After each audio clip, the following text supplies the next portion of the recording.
What's going on, guys? Welcome back to the channel. My name is Nick, and in today's video we will be going over the second half of part 17 of the Master Key System by Charles F. Hannell.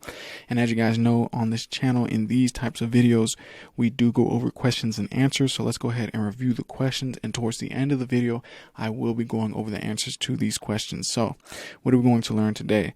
What is the controlling factor in every commercial pursuit? Why is this so? How does concentration operate? Why is intuition superior to reason? And what is the result of pursuing the symbol of the reality? So without further ado, guys, we're going to go ahead and get straight into the second half of part 17 of the Master Key System. In realizing great thoughts and experiencing great emotions that correspond with great thoughts, the mind is in a state where it appreciates the value of higher things. The intensity of one moment's earnest concentration and the intense longing to become and to attain may take you further than years of slow, normal, and forced effort. It will unfasten the prison bars of unbelief, weakness, impotence, and self-belittlement, and you will come into a realization of the joy of overcoming. The spirit of initiative and originality is developed through persistence and continuity of mental effort. Business teaches the value of concentration and encourages decision of character. It develops practical insight and quickness of conclusion. The mental element in every commercial pursuit is dominant as the controlling factor, and desire is the predominating force. All commercial relations are the externalization of desire. Many of the sturdy and substantial virtues are developed in commercial employment. The mind is steadied and directed. It becomes efficient. The principal necessity is the strengthening of the mind so that it rises superior to the distractions and wayward impulses of instinctive life, and thus successfully overcomes in the conflict between the higher and lower self. All of us are dynamos, but the dynamo of itself is nothing. The mind must work with the dynamo. Then it is useful, and its energy can be definitely concentrated. The mind is an engine whose power is undreamed. Thought is an omni-working power. It is the ruler and creator of all form and all events occurring in form. Physical energy is nothing in comparison with the omnipotence of thought, because thought enables man to harness all other natural power. Vibration is the action of thought. It is vibration which reaches out and attracts the material necessary to construct and build. There is nothing mysterious concerning the power of thought. Concentration simply implies that consciousness can be focalized to the point where it becomes identified with the object of its attention. As food absorbed is the essence of the body, so the mind absorbs the object of its attention, gives it life and being. If you concentrate on some matter of importance, the intuitive power will be set in operation, and help will come in the nature of information which will lead to success. Intuition arrives at conclusions without the aid of experience or memory. Intuition often solves problems that are beyond the grasp of the reasoning power. Intuition often comes with a suddenness that is startling. It reveals the truth for which we are searching, so directly that it seems to come from a higher power. Intuition can be cultivated and developed. In order to do this, it must be recognized and appreciated. If the intuitive visitor is given a royal welcome when he comes, he will come again.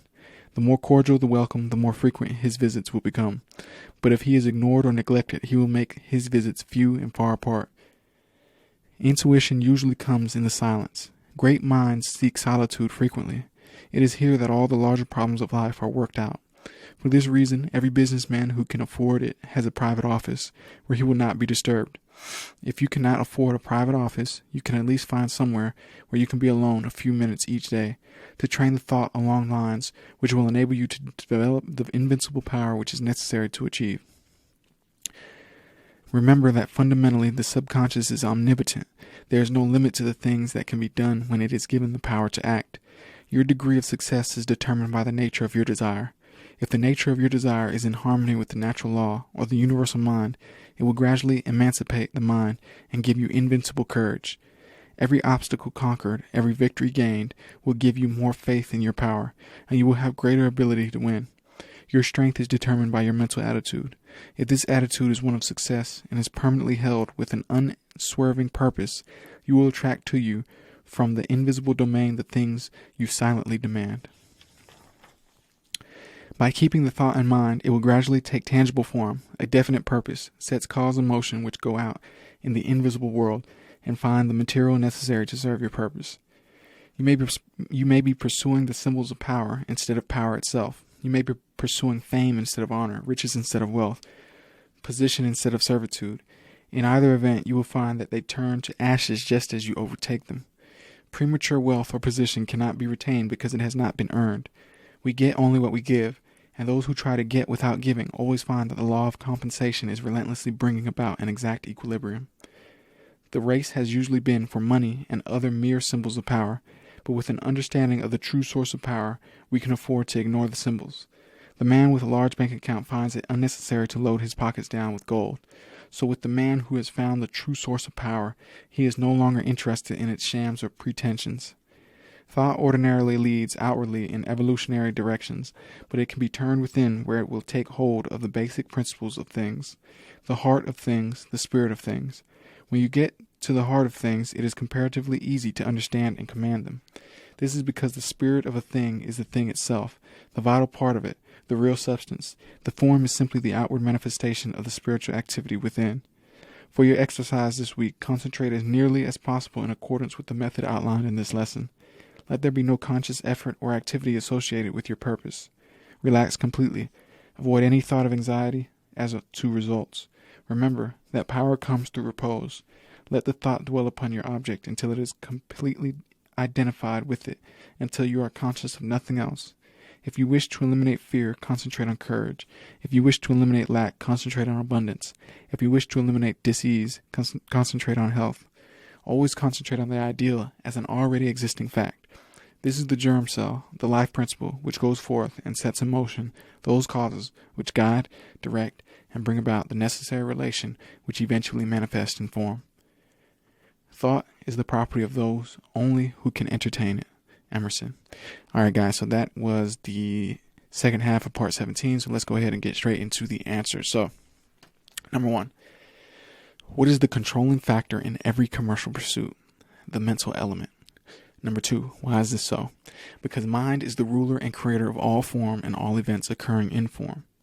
Number 3, how does concentration operate? By the development of the powers of perception, wisdom, intuition, and sagacity. 4, why is intuition superior to reason? Because it does not depend upon experience or memory and frequently brings about the solution to our problems by methods concerning which we are in entire ignorance. And last but not least, guys, number 5, what is the result of pursuing the symbol of the reality? They frequently turn to ashes just as we overtake them, because the symbol is only the outward form of the spiritual activity within. Therefore, unless we can possess the spiritual reality, the form disappears. All right, guys, so that is the end of the video. I want to thank you guys for watching. As always, go ahead and smash that like button, tap the subscribe button, help us with our current goal of 1,000 subscribers. And if you have any questions on anything I just went over in this video or any video on my channel, go ahead and email me directly at info@tycoontalk.xyz or leave a comment in the comment section below, and I'll be sure to get back to you as soon as possible. Let me know any topics you want me to cover or go more in depth about in the comment section below as well. And if you like this video, check out the other videos on my channel where I talk about how to make money with cryptocurrency, how to fix your credit, the financial markets, and much, much more. Go ahead to the playlist section on my channel and you'll see 3 different playlists: crypto, credit, consciousness, and you'll be able to find those videos there.